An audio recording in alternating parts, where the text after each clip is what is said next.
Against this background, Zelensky's touring continued.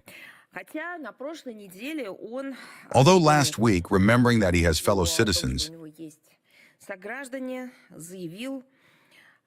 he declared that he would not go to Davos. Well, but the point is that first he received a refusal for some important meetings, so to speak, and accordingly he passed this off as his own unwillingness to go to Davos. He claimed that he couldn't leave Ukraine, which has found itself in a difficult situation. He did not, however, add that it was through his own fault. He did not say that he and his whole gang on Bankova became the causes of the current deplorable state of affairs in Ukraine, including the energy crisis. As soon as the prospect of a conversation with the master of the White House loomed, Zelensky instantly forgot about the suffering of millions of compatriots who are sitting without light, water, or heat, and rushed headlong on January 22nd to Switzerland for an audience. The conversation with the American leader apparently inspired him so much that after it, he began to reproach European allies for passivity and indecision in the face of a mythical Russian threat, calling on them to unite to increase the pressure on Russia. In his words, it is necessary to increase sanctions and continue to arm to the teeth. Remember, they were all recently going into ecstasy over the claim that Russia allegedly does not want peace.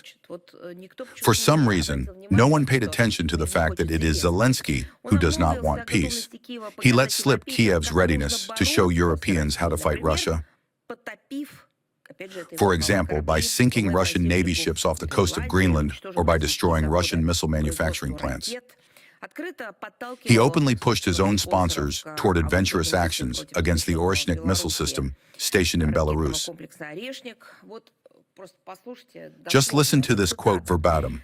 "Act now," said Zelensky, "on land, in the air, at sea."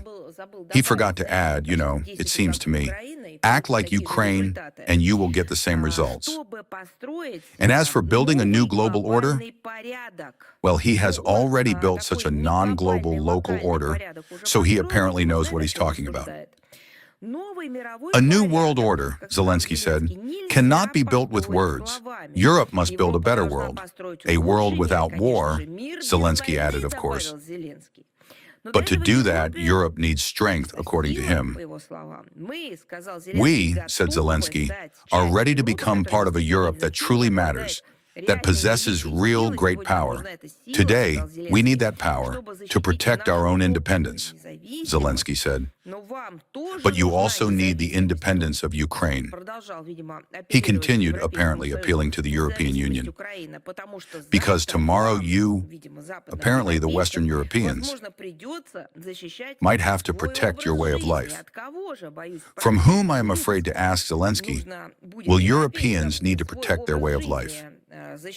Did he not mean Greenland in this case?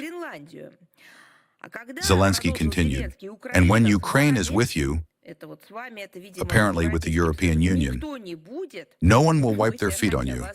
End of quote. Apparently because they will be wiping their feet on Ukraine and won't be entering the European Union in dirty boots. In short, this is not just the raving of a madman. It is the raving of an aggressive madman. This is such, aggressive rhetoric in its horrific obscenity that was presented once again. And of course, there is in fact no talk of any striving for peace as they claim.